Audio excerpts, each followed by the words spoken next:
Welcome. Let's discuss the power of good leadership. 50% of employees who leave a job do so because of poor leadership and the feeling of being undervalued by their managers, according to Gallup research studies. Now imagine how different that story could be had they experienced great leadership.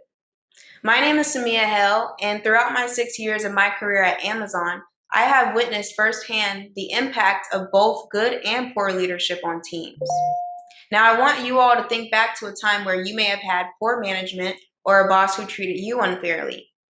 Did it make you want to continue working there? If not, did you leave or did you stay? People don't quit bad companies, they quit bad leaders. I can recall a time when I quit a job on the spot simply because my boss did not value me or respect me as a worker. And although I left, I wasn't leaving the company, I was leaving them. Good leaders create an environment that make you want to stay and work, regardless if times are tough and the work is hard. I highly encourage you all to read this book here called Leaders Eat Last by Simon Sinek, so that you may fully understand the concept that leadership is a choice, not a duty, and it's not just about authority.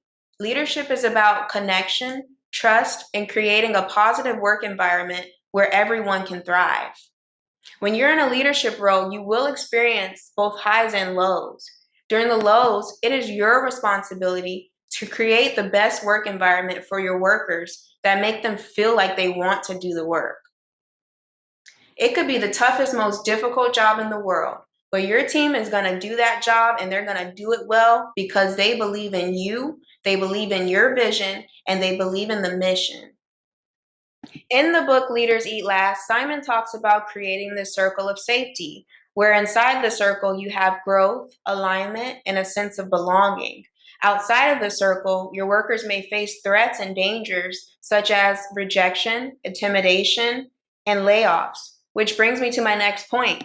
Engagement is the biggest factor on any team. Your team is a direct reflection of you and your leadership style. The more connected and engaged you are with them, the more willing and committed they will be to their work. By identifying your top performers, the ones who ask questions, show initiative, and take ownership, you may develop them to eventually become leaders themselves. You will not forever be in your position. So the most meaningful thing you can do as a leader is to share knowledge and empower others to become leaders. Think of it this way. You are always training the next person to take over your position. It is important to develop others so that they may step up when the time comes. Mark Guthrie says it best when he says, us as leaders need to look at our roles as if we are earning the right to lead our teams every day. To be an effective leader, you must be supportive and empowering. You don't want to create frustration and disengagement. Rather, you want to create that circle of safety where you're fostering trust, connection, and growth. Your leadership matters, and the energy you put into developing those around you will directly impact your success as an organization.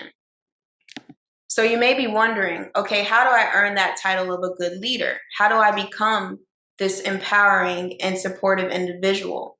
Well, you can start by taking the Clifton Strengths Assessment Test. And this will tell you what your top strengths are as an individual. And you may use that to improve your leadership approach. So now you have 2 books to read and 1 thing to remember.